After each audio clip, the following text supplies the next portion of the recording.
Goddings, it's your Ate Sapphire. I have a very special offer for you from my new favorite website, ThreadUp. So if you want to learn how to get 30% off of your first order, stick around after this episode. Hey, I'm Sapphire. Want to hear something scary?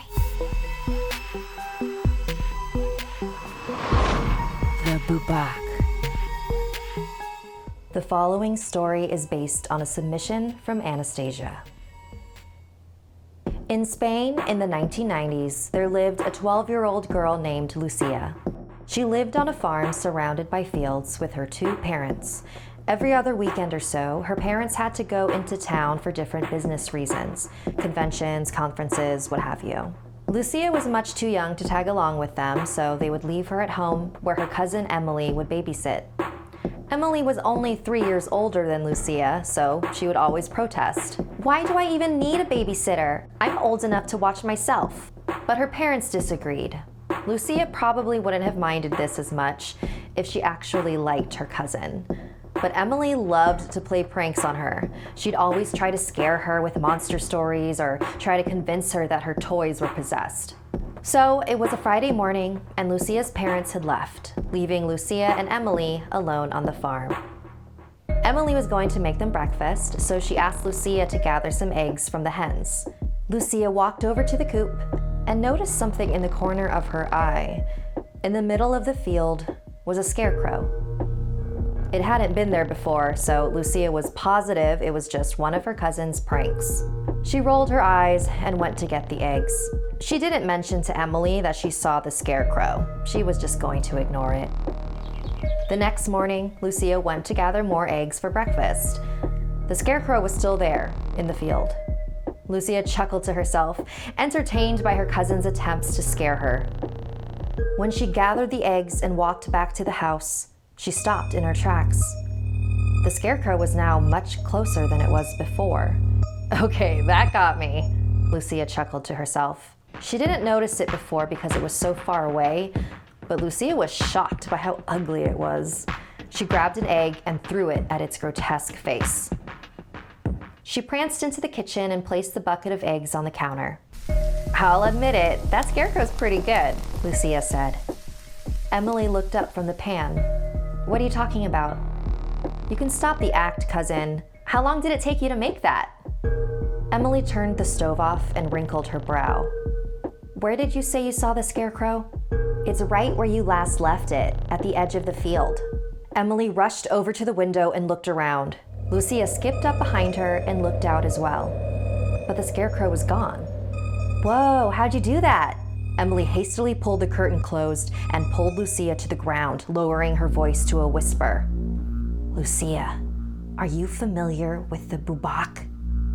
"Ugh, you are unbelievable." "Listen to me.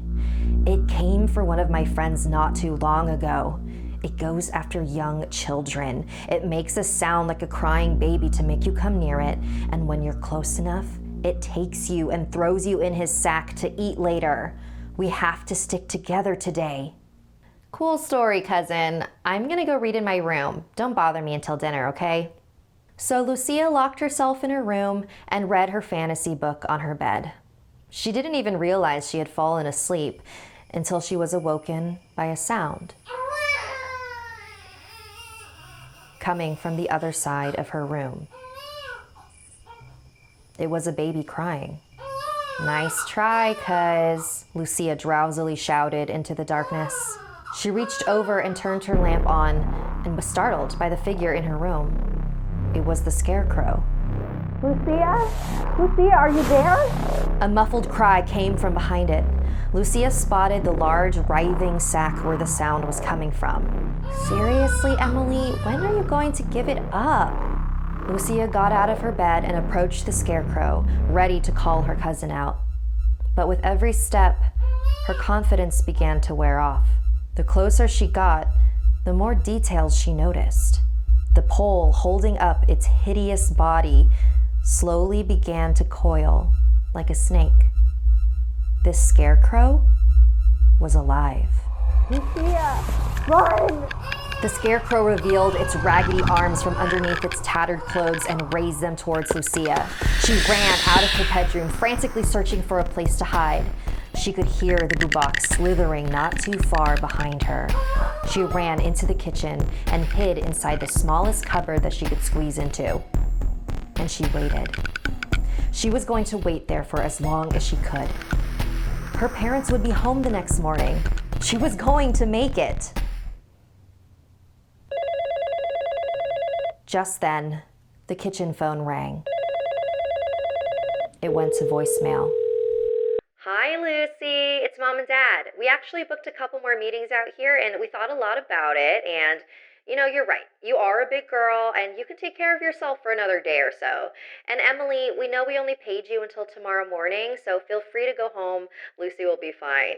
So, yeah, just call us back at our hotel when you get the chance, okay? Love you.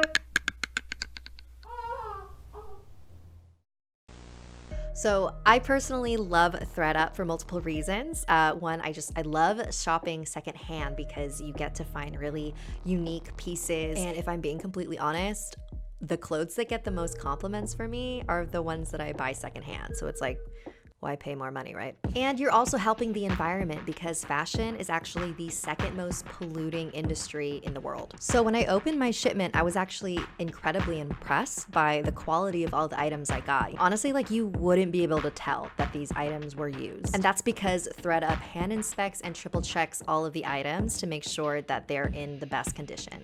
Finding the items online was super easy. You can filter it by your size and style that you're looking for. There's so many items on the store because it is the world's largest online consignment store, so you are guaranteed to find something that you'll love. And I got all of these items for more than 90% off of their retail price. I saved over $300, which is awesome. ThreadUp is giving Something Scary listeners a limited time offer of an extra 30% off your first order. Visit threadup.com/SS. That's ThreadUp with no A. Terms apply. Thank you to all of our patrons, especially Emily Smith, who had a character named after them in today's episode. If you'd like to join our VIP program and get included in the show, visit patreon.com/snarled. Want more Something Scary? You can hear more stories over on the Something Scary podcast, available for free on Apple Podcasts or wherever you listen to your favorite shows. The links are in the description below. If you'd like to submit a story, send me an email at somethingscary@snarled.com. Like and share this video if it gave you the chills. And don't forget to subscribe to Snarled and turn on the bell for notifications. And if you dare, follow me on social media. Until next time, sweet dreams.